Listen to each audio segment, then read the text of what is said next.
On le mâche et on le mélange avec la glande salivaire pour former le bol alimentaire. Et donc, c'est la même façon. Lorsqu'on introduit les déchets dans la bouche du biodigesteur, on le mélange avec de l'eau, tel que vous le voyez. On le mélange avec de l'eau et on forme ainsi le bol alimentaire pour que ceci se retrouve dans le ventre du biodigesteur par le canal. Pas donc le canal de l'œsophage. L'œsophage ici qui est le tuyau d'alimentation du biodigesteur. Je vous le montre. Voilà. Et donc tout passe dans le biodigesteur.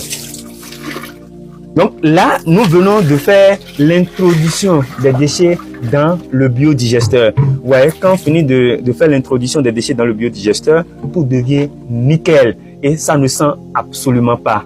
Ici, nous sommes au niveau du ventre du biodigesteur. Je vous l'ai dit tantôt, le biodigesteur est constitué d'une bouche pour le bac de chargement, d'un ventre pour le bac de fermentation et de l'anus pour bac d'effluent. Alors ici, nous sommes au niveau de la vanne principale du biodigesteur. Lorsque je fais ça, c'est que j'ouvre la vanne principale du biodigesteur.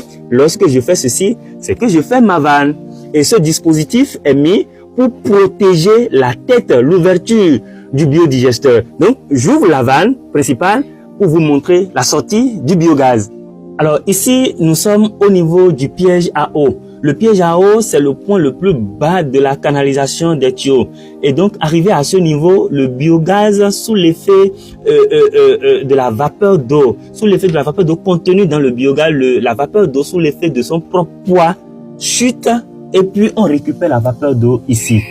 Vous voyez, quand je fais comme ça, c'est que la vapeur d'eau, les éventuelles vapeurs d'eau contenues dans le biogaz pourraient être récupérées. Et quand je fais ça, c'est que je ferme la vanne de la vapeur d'eau. Quand je fais ça, j'ouvre la vanne de la vapeur d'eau. Donc, vous sentez quand même qu'il y a une petite odeur qui se ressemble à l'odeur d'œuf pourri, n'est-ce pas?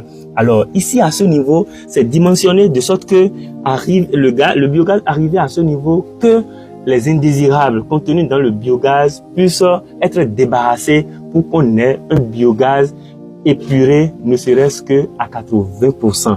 Donc le biogaz, on laisse le biogaz continuer son chemin et cette canalisation permet de récupérer le gaz au niveau de la cuisine. Après introduction des déchets dans le biodigesteur, vous avez la possibilité de récupérer le biogaz dans votre cuisine pour la cuisson. Là, j'ouvre la vanne du gaz et j'ouvre le robinet à gaz. Ouais.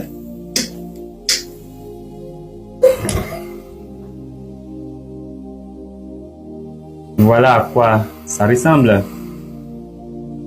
Vous constatez avec moi la qualité de la flamme. La flamme, elle est entièrement bleuâtre. Et cette couleur de la flamme fait que ça ne noircit absolument pas la casserole. Et je me pose la question de savoir si le dos de votre marmite est noir, quel est alors l'état de vos poumons? C'est une question que je laisse à votre attention. Alors, nous allons introduire l'eau.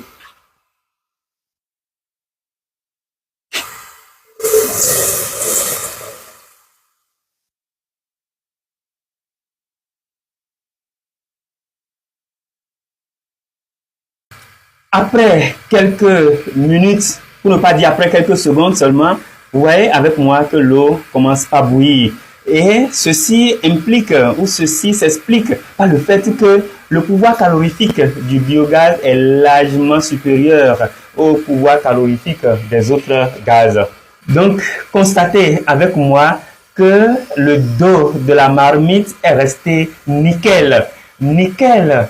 Et tel que la couleur du gaz est bleuâtre, c'est comme ça que le dos de la marmite est nickel. Donc, préférez le biogaz aux autres gaz et vous aurez le dos de vos marmites tout à fait nickel.